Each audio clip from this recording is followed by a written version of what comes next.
Hey everyone, this is Brianna from Experian, and today we'll talk about how to use the debt avalanche method to get out of debt.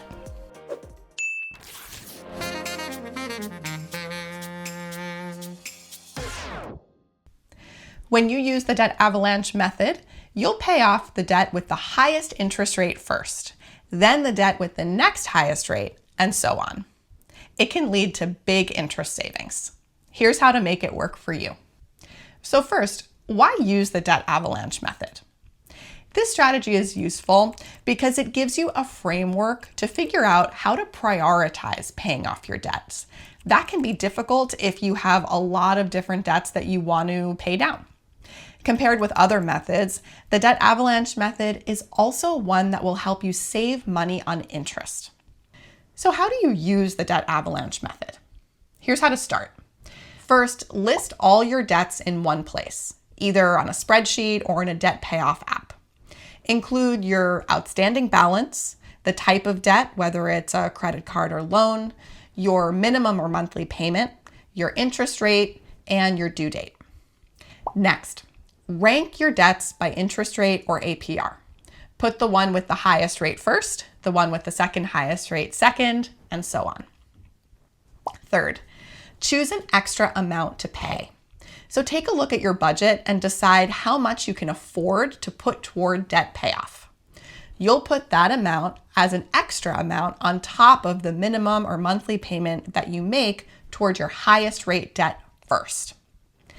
Then, once that debt is paid off, apply that debt's previous monthly payment to the next highest rate debt. You can also add a little bit more on top if you'd like to pay off your debt faster. Then once your second debt is paid off, apply an extra amount to your third highest rate debt and continue until all your debts are paid off. Now you may be wondering, what's the difference between the debt avalanche method and the debt snowball method?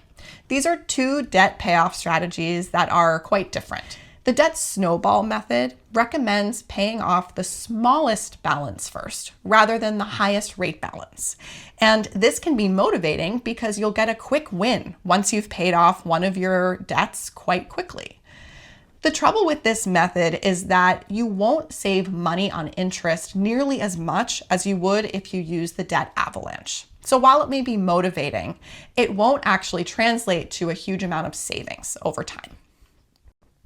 So when should you use the debt avalanche method, especially compared to the debt snowball method? First, use it if you're motivated by savings. If it's at all interesting to you that you will save some money by using the debt avalanche method instead of the debt snowball, go for it. Second, if you have particularly high interest debt, if you have credit cards, certain types of personal loans, or payday loans, you're likely spending a lot of money on interest charges each month, and using the debt avalanche method will help you cut down on those charges faster. Last, use it if you're committed to sticking with your plan. While it's true that you may not feel that spark of motivation when you pay off your small balance debts first, as you would with the debt snowball, that doesn't really matter if you're really enthusiastic about debt payoff overall. Then you can use the debt avalanche method and save money at the same time. For more on the best ways to get debt free, check out the link in the description box. See you next time.